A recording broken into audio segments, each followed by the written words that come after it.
Naam, uhari gani mtazamaji wa World Trending TV? Hii ni TV yako pendwa na kusogezea habari za michezo, siasa na burudani kila siku. Kama ndio mara yako kwanza unaungana nasi, haujachelewa, gusa neno subscribe ili uwe wa kwanza kupokea habari, taarifa na notification zetu kila siku. Naam, hapa bwana, kuna viwanja viwili ambavyo vinaonyesha hiki ni kiwanja cha Tanzania, lakini pia kuna kiwanja cha Kenya.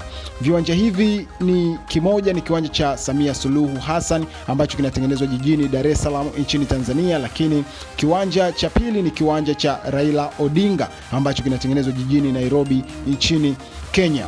Viwanja hivi kwa takwimu vyote vimefikia 75% ya matengenezo yake, ambapo kiwanja cha Samia Suluhu Hassan ambacho kipo jijini Arusha nchini Tanzania chenyewe kina uwezo wa kubeba capacity ya mashabiki 30,000, lakini kiwanja cha Raila Odinga chenyewe kina uwezo wa kubeba mashabiki 60,000 sawasawa na kiwanja cha Benjamin William Mkapa ama Lupaso kutokea pale jijini Dar es Salaam.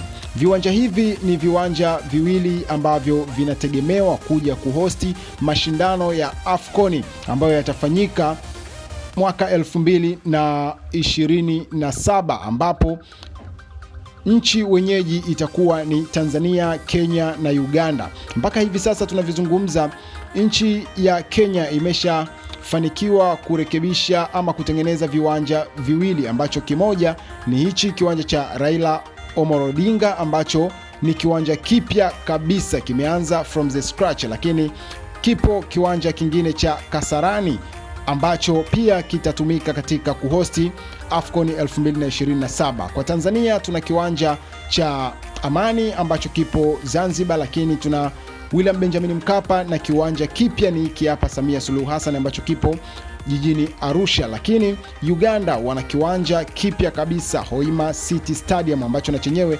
kimeshakamilika na kufungwa mpaka viti. Naam, lakini viwanja hivi viwili vya majianti wawili wa East Africa, Tanzania na Kenya, vyote vimefikisha 75% ya matengenezo, na hiyo ndiyo mionekano yake. Ndugu mtazamaji wa World Trending TV, kama ndio mara kwa kwanza unaungana nasi, haujachelewa cha kufanya, gusa neno subscribe ili uwe wa kwanza kupokea habari, taarifa na notification zetu kila siku. Usisahau kulike, kucomment, kushare na ndugu jamaa na marafiki ili wapate kujua nini tunawasogezea kila siku. Asante.